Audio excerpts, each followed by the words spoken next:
Brigitte Lahaie, Sud Radio, le sexe au conseil. Alors Patrick Daquet, les hommes aiment-ils tous les gros seins? Alors ça c'est pas si sûr. En tout cas les seins sont un symbole féminin, ça je crois qu'il faut le savoir. Et à tel point que ce sont les seins qui représentent la féminité, comme c'est le pénis qui représente la masculinité. L'abondance, la vie. La nutrition aussi. Hein. Oui, le tout à fait. C'est aussi l'élément qui donne, qui nourrit le bébé.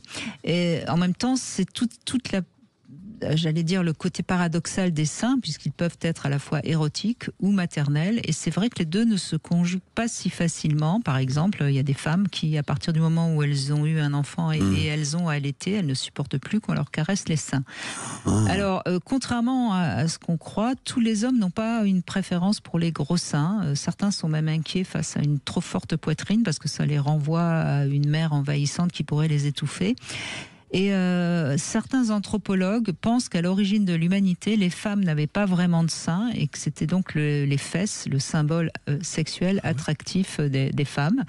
Et d'ailleurs, suivant plusieurs enquêtes sur la sexualité, sur l'érotisme, etc., les fesses arrivent en tête en ce qui concerne les attributs féminins les plus excitants pour l'homme. Donc, contrairement à ce qu'on croit, les fesses sont plus excitantes pour un homme que les seins. Mais en même temps, les seins restent le symbole de la féminité, évidemment. Hein. Alors, ce que je voulais juste aussi signaler, il y a beaucoup de femmes qui n'aiment pas leurs seins, qui voudraient se faire refaire les seins. Eh bien, peut-être qu'il faut qu'elles y réfléchissent à deux fois, parce que en général, les hommes n'aiment pas les seins refaits. Donc, gardez vos seins, qu'ils soient grands, qu'ils soient petits, qu'ils vous plaisent ou qu'ils ne vous plaisent pas. Ce sont les vôtres et c'est votre féminité. C'est le symbole de votre féminité. Donc, n'y touchez pas. Voilà. Je profite de cette jolie intervention pour dire que dans les traditions celtiques, on l'appelle Dana, qui représente la terre-mère et qui est tout en rondeur. C'est-à-dire que les hanches, les épaules, en fait, c'est tout en rondeur. Hein. Les seins, les fesses, tout est en rondeur. Les jambes, c'est vraiment un cercle circulaire. Et à la fois, on a retrouvé, et ça c'est exposé au musée de Saint-Germain-en-Laye, d'ailleurs une des plus anciennes représentations trouvées en France, hein, de la mère-terre, on a retrouvé des statuettes qui symbolisent aussi la terre-mère, très fines, très longilignes, très élancées, le contraire de Dana ou de la Dana traditionnelle qu'on voit. Hein.